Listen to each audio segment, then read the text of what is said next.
l'expansion des blocs militaires. Les contextes profonds derrière la crise ukrainienne méritent une réflexion approfondie et la leçon en est très douloureuse. Les petits pays ne doivent pas servir de pions dans le jeu géopolitique des grands pays, sinon ils subiront des conséquences catastrophiques et leur peuple en sera la première victime.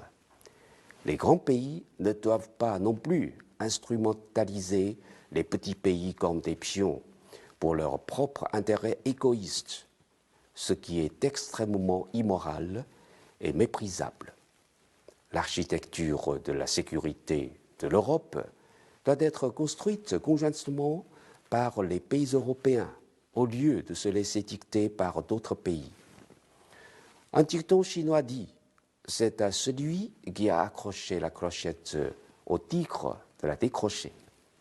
Il est impératif pour les parties impliquées de faire preuve de volonté politique et de trouver des solutions adéquates en tenant compte du présent et du long terme.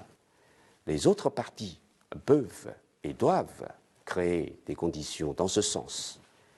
Comme l'a souligné le président Xi Jinping, les différentes parties doivent soutenir ensemble le dialogue et les négociations entre la Russie et l'Ukraine pour qu'ils aboutissent à des résultats et à la paix. Les États-Unis et l'OTAN doivent aussi engager un dialogue avec la Russie pour dénouer le nœud de la crise ukrainienne et apaiser les préoccupations sécuritaires de la Russie et de l'Ukraine.